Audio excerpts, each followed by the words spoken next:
ओम नमः शिवाय। आपका पुनः स्वागत है आपके अपने चैनल वास्तु गुरु में। आज वास्तु गुरु चैनल के माध्यम से मैं एक लंबी यात्रा पर निकला हूँ, जो यात्रा बाबा विश्वनाथ की नगरी काशी से बाबा केदारनाथ के द्वार तक जाएगी और वहीं जाकर के यह यात्रा पूरी होती है। कुछ दूर आप रेल से सफ़र कर सकते हैं, उसके बाद आपको रेल नहीं मिलेगी और आप रोड के माध्यम से बस या टैक्सी के द्वारा सफ़र करते हुए गौरी कुंड तक पहुँचेंगे।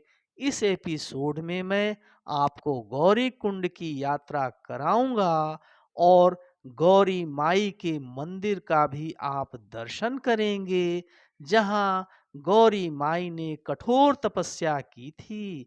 मैं निकल चला हूं ट्रेन में।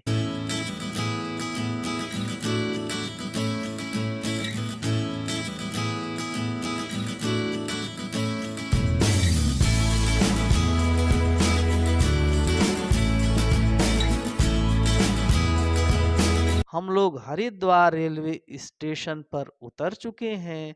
मैं आया हूँ बनारस देहरादून एक्सप्रेस से। यह ट्रेन यहाँ खड़ी हो गई है और हम लोग यहाँ पर ट्रेन का सफ़र छोड़ेंगे। आप हरिद्वार रेलवे स्टेशन तक ही ट्रेन से आ सकते हैं या ऋषिकेश स्टेशन तक भी जा सकते हैं, जो कि मात्र 30 से 40 किलोमीटर दूर है और यहीं से सफ़र शुरू होता है रोड से।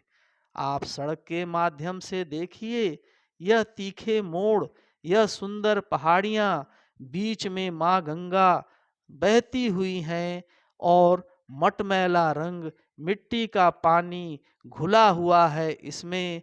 और यह पर्वत का सुंदर दृश्य आप देखिए। धीरे धीरे हम आगे बढ़ रहे हैं।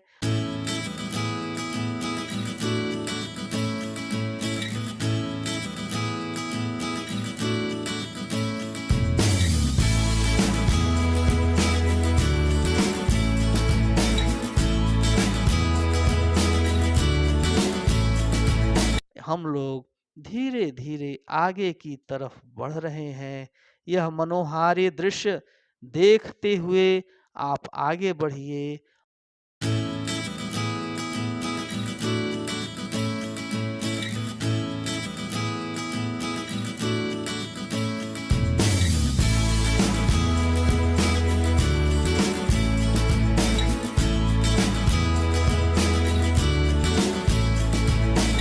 बदली यहाँ भी छाई है और आगे पर्वत पार करते हुए जब हम आगे बढ़ते हैं तो दूसरा पर्वत आ जाता है।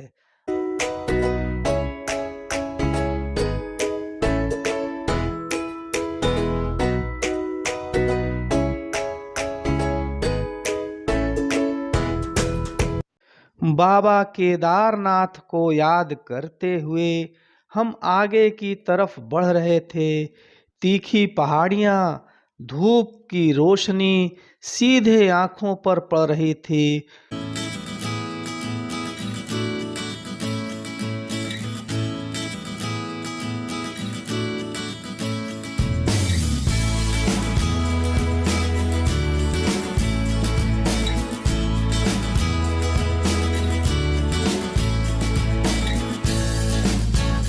बगल में माँ गंगा की कलकल बहती धारा और उसकी आवाज लगातार कानों में गूंज रही है।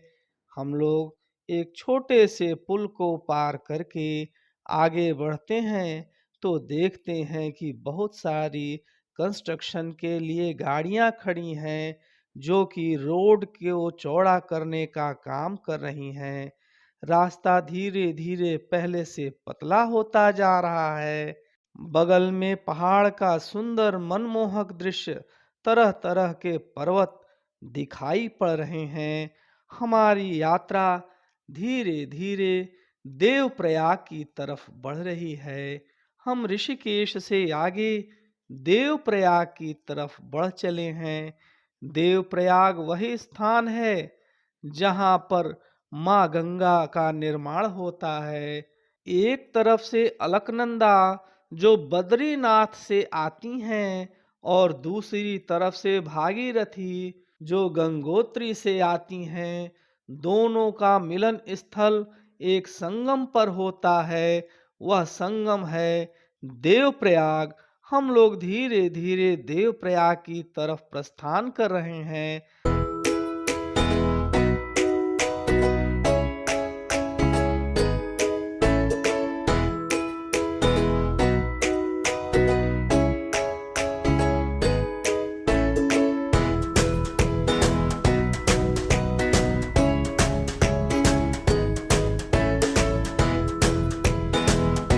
जैसे जैसे हम ऊपर बढ़ रहे हैं, मनमोहक दृश्य, सुंदर बदली के दृश्य और सुंदर पर्वतों के दृश्य को एक साथ आंखों में समेटने की कोशिश कर रहे हैं। आप इस चलचित्र के माध्यम से देख सकते हैं, बड़ा ही मनोहारी दृश्य प्रतीत होता है। अब पर्वत में हम ऊपर की तरफ बढ़ते चले जा रहे हैं। एक पर्वत समाप्त होता है तो दूसरा पर्वत सामने दिखाई पड़ने लगता है। हमें इंतजार था उस क्षण का जब देवप्रयाग का हम दर्शन कर सकें। हमने वाहन से ही देवप्रयाग के दर्शन किए और वाहन में रास्ते में जाते समय आपको भी देवप्रयाग के दर्शन होंगे। हम इसी चेष्टा के साथ हमारे मन में यह उत्सुकता थी कि उस पवित्र स्थान का दर्शन हम जल्द से जल्द करें, जहाँ से माँ गंगा का निर्माण भागीरथी और अलकनंदा के संगम से होता है।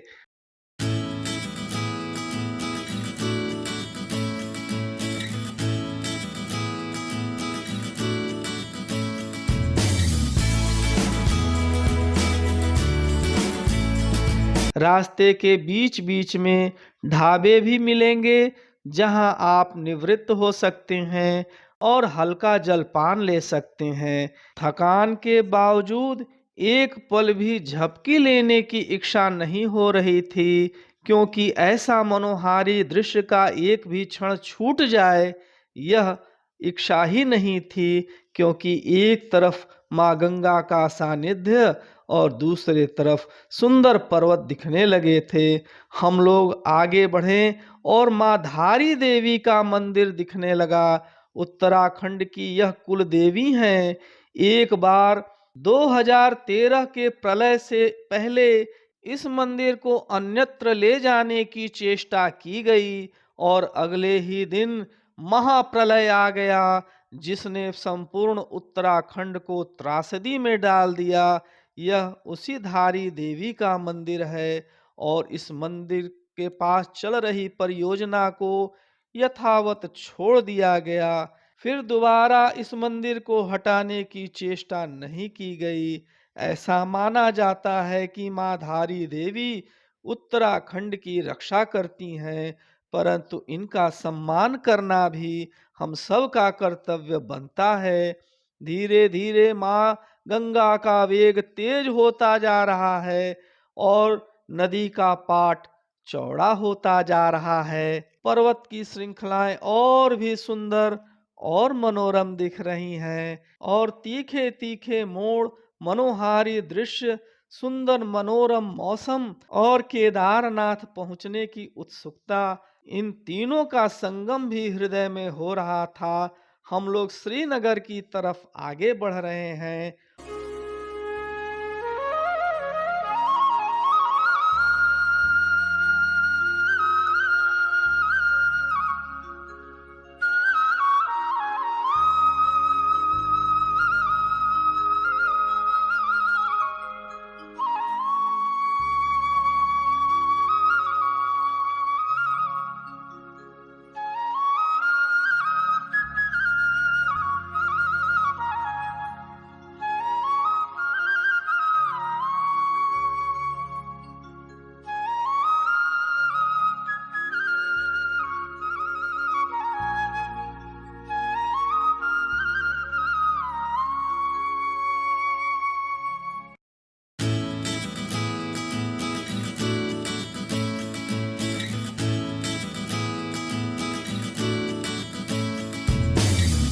हम लोग धीरे धीरे श्रीनगर की तरफ बढ़ चले हैं। रास्ते थोड़े पतले और कहीं कहीं पर थोड़े से खराब मिलते हैं।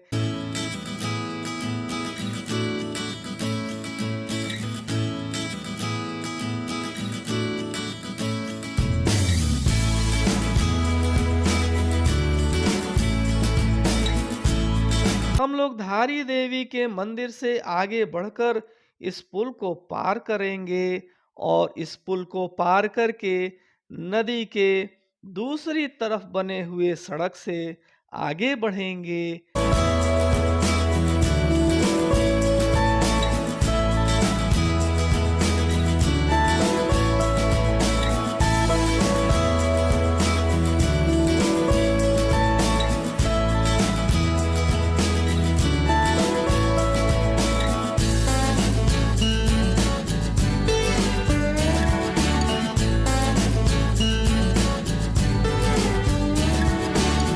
ऋषिकेश देवप्रयाग होते हुए अब हमारी यात्रा शनैः शनैः रुद्रप्रयाग की तरफ बढ़ चली है।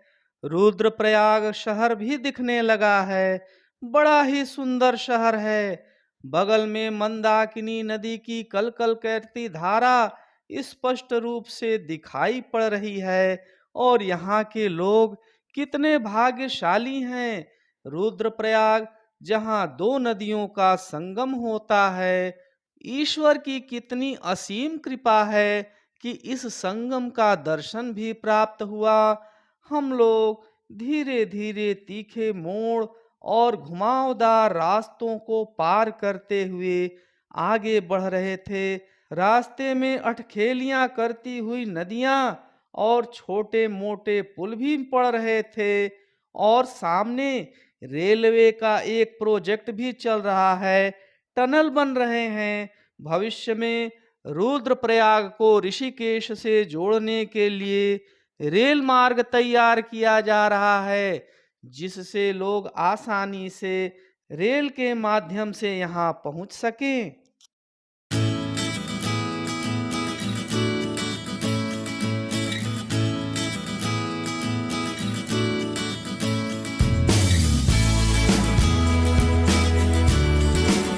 यह देखिए रुद्रप्रयाग का संगम।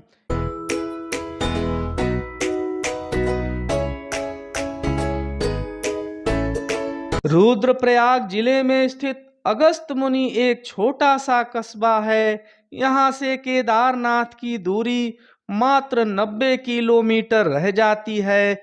यह तपस्थली है अगस्त मुनि की। इसे अगस्त मुनि ने ही यहाँ बसाया था। यहाँ पर अगस्त मुनि का मंदिर आज भी विराजमान है। मुख्य मंदिर में अगस्त मुनि का कुंड एवं उनके शिष्य भोगाजीत की प्रतिमा है। साथ में अगस्त मुनि के इष्ट देव अगस्तेश्वर महादेव मंदिर है।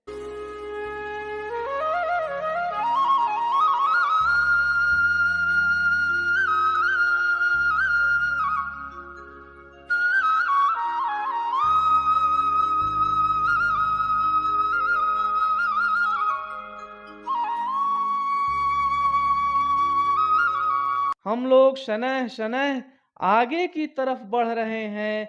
हमें सिर्फ केदारनाथ की यात्रा करने की उत्सुकता है। हम पहुंचना चाहते हैं शीघ्र से शीघ्र बाबा केदारनाथ के द्वार पर और शीश नवाना चाहते हैं उनके चरण कमलों में, अर्थात उनके शिवलिंग का दर्शन पाना चाहते हैं।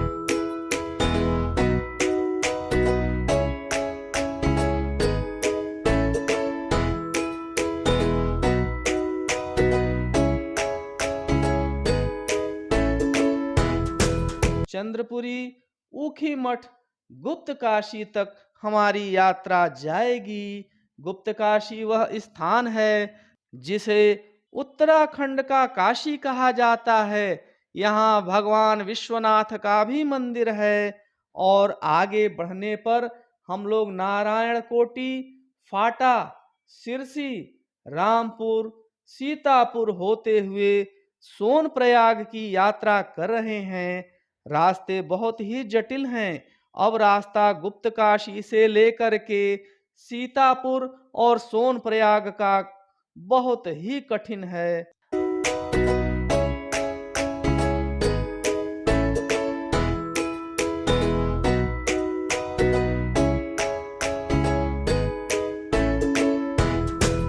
यह देखिए मंदाकिनी नदी गौरी कुंड में किस प्रकार से वेग से पर्वतों से उतरते हुए नीचे बह रही हैं।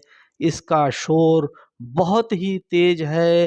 रात में जब आप कहीं भी रुकेंगे टेंट अथवा होटल अथवा धर्मशाला में, तो इसका शोर ऐसा प्रतीत होता है जैसे झरने गिर रहे हों या बाहर की तरफ बहुत तेज बारिश हो रही हो, ऐसा महसूस होता है।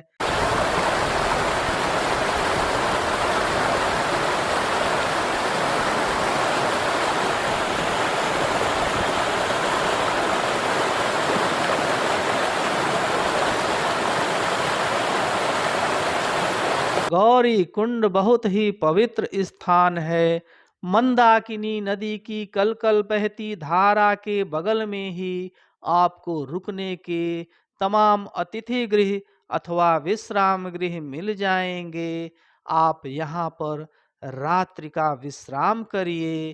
परंतु यदि आप चाहें तो रात्रि में भी पदयात्रा शुरू कर सकते हैं। यह छोटा सा बाजार है जहां पर आप अपने आवश्यकता की सारी वस्तुएं खरीद सकते हैं, जलपान अथवा भोजन कर सकते हैं। और यह मंदाकिनी नदी के कलकल बहती धारा आपको सदैव सुनाई पड़ती रहेगी।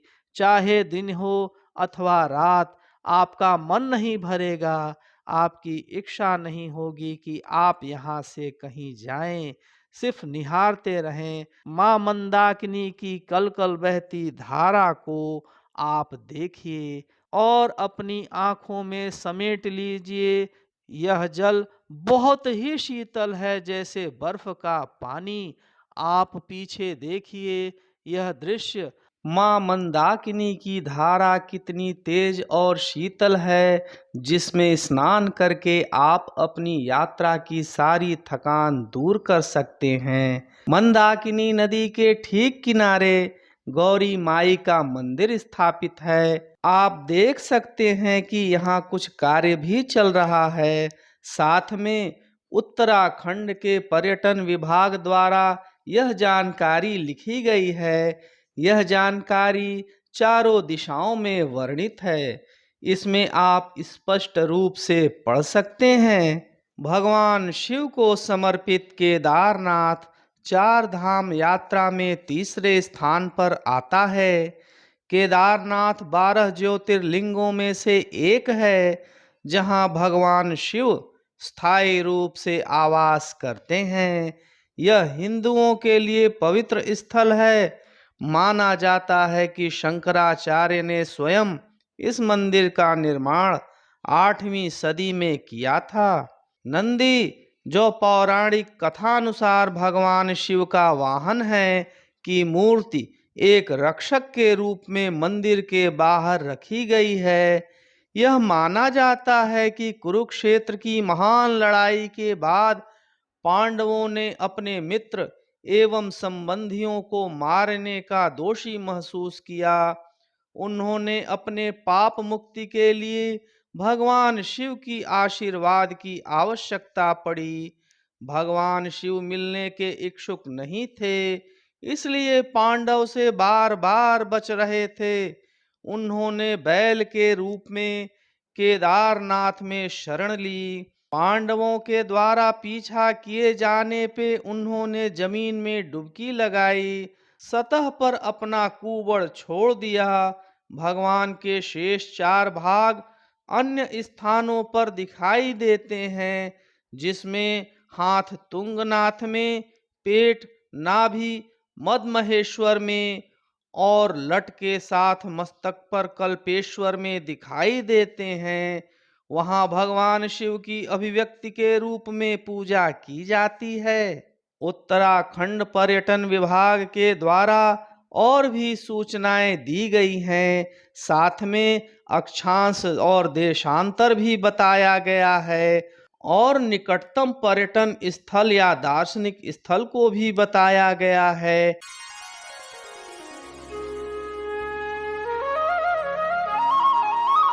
और यह सामने गौरी माई मंदिर का दर्शन कर सकते हैं।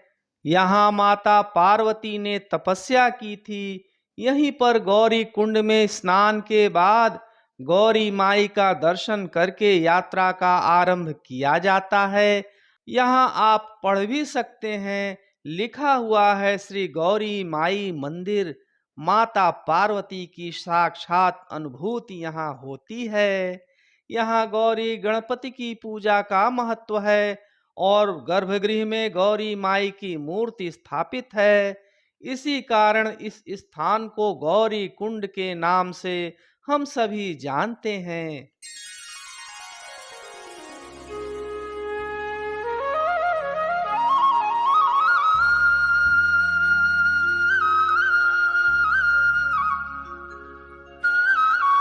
सामने ही एक कुंड है, यहाँ से निरंतर जल की धारा निकलती है। सामने ही भगवान शिव एवं माता पार्वती की मूर्ति बनी हुई है।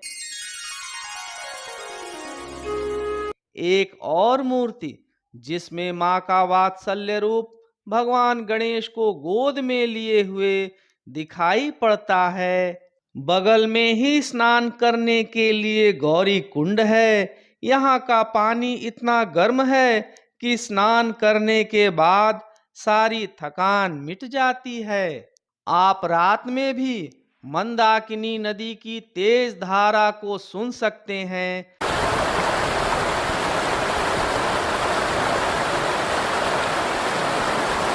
अंधेरे से कैमरे में इसे कैद करने का प्रयास तो मैंने किया, लेकिन कुछ नहीं दिखता सिवाय मां मंदाकिनी की तेज ध्वनि के।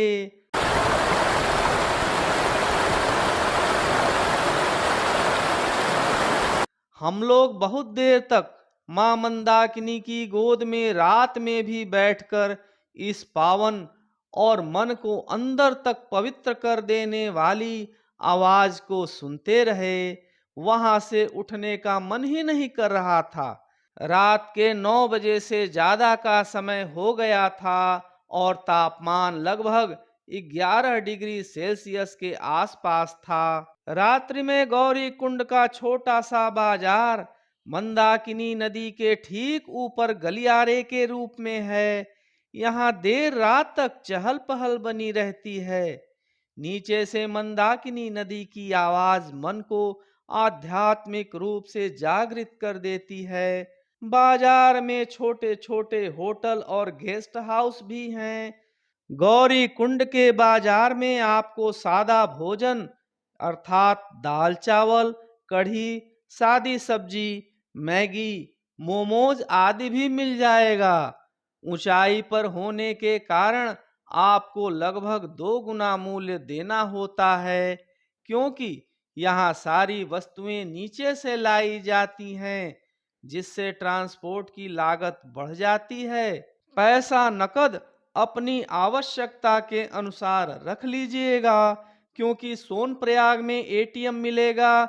इसके बाद सीधे आपको केदारनाथ मंदिर के पास ऊपर ही एटीएम मिलेगा। गौरी कुंड में कोई एटीएम नहीं है।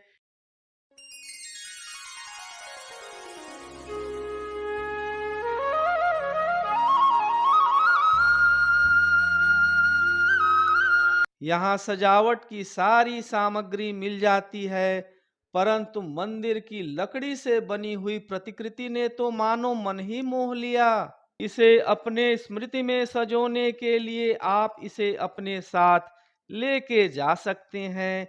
यह प्रतिकृति छोटे बड़े सभी आकृति में उपलब्ध है।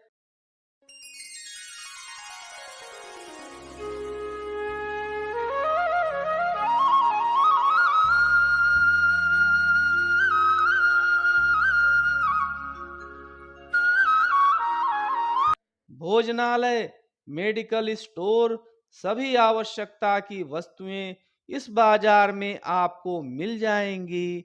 हम लोग प्रातः स्नान करके बाबा केदारनाथ के दर्शन के लिए प्रस्थान करेंगे। रात्रि में हम लोग भी गौरी कुंड में एक गेस्ट हाउस में रुक गए, क्योंकि हमें यात्रा प्रातः काल में स्नान करने के बाद आरंभ करनी थी। बाबा केदारनाथ का नाम लेते हुए प्रातः हम दर्शन के लिए निकले, और परम सौभाग्य कि हम गर्भगृह में जाकर बाबा का दर्शन प्राप्त कर सके। यह अविस्मरणीय क्षण बाबा केदारनाथ की कृपा से ही संभव हो पाया।